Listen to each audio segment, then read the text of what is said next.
ओम शांति। गीता का 6ठा अध्याय कल से आगे।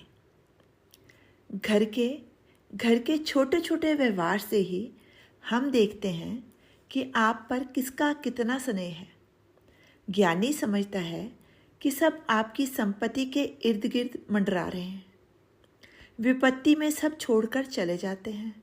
महापुरुष तो कंगाली को प्रभु का वरदान मानते हैं। परमात्मा में उनकी असीम निष्ठा होती है। तब वो कहते हैं, ठाकुर तुमने अपने पास बुलाना था, अपने से मिलाना था, इसीलिए तुमने विपत्ति भेजी है। परमात्मा से मिलने की इच्छा रखने वाला मनुष्य चाहता है कि वो बिल्कुल अकेला हो जाए। वो तन मन से बिल्कुल एकांत में अपने प्रभु से मिलना चाहता है। वो जानता है कि एकाग्रचित्त होकर सबको भुलाकर ही अपने प्रभु की पद चाप पद ध्वनि को सुन सकता है। प्रभु तो नंगे पैर ही आते हैं, इसलिए उनकी पद चाप को एकाग्र होकर ही सुन सकते हैं। प्रभु जानता है कि भक्त के लिए सबसे आवश्यक चीज़ है चरणों की रज, इसलिए नंगे पैर आते हैं। कृष्ण अर्जुन को कहते हैं कि मनुष्य जब पूर्ण योग में चला जाता है तब मनुष्य को जीते जी मरना आ जाता है।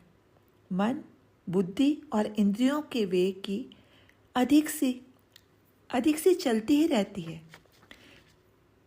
मन, बुद्धि और इंद्रियों के वेग की आंधियाँ सी तो चलती ही रहती हैं, जो आपके चित्त को सदैव विचलित करने का प्रयत्न करती हैं।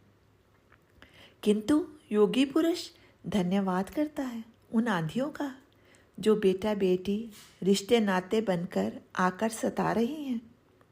यदि भगवान पर अटूट विश्वास है तो ये रिश्ते नातों को आंधियाँ खुद ब खुद टूटती जाएंगी, धीमी होती जाएंगी।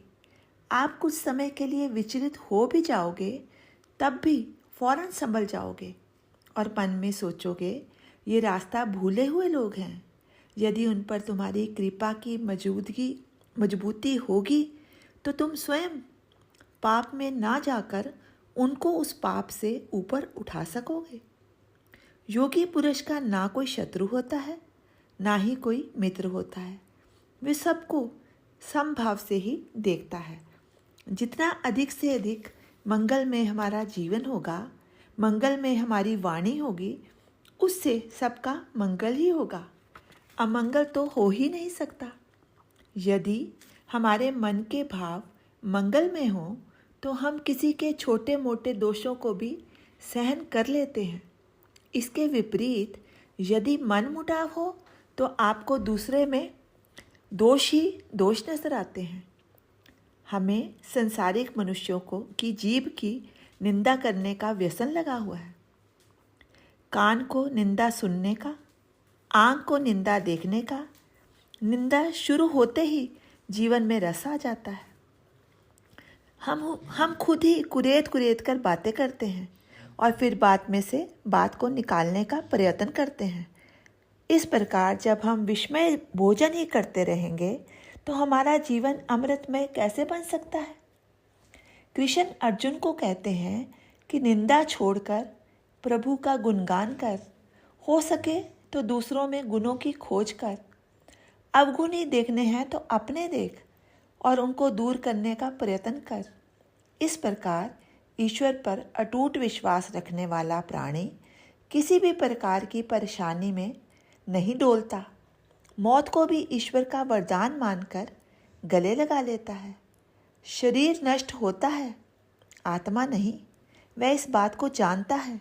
अपने ऐसे भगत के अटूट विश्वास की प्रभु रक्षा करता है और जन्म जन्मांतर तक उसको अपने ही मार्ग पर चलाता है और इस प्रकार मोक्ष के मार्ग पर बुला लेता है।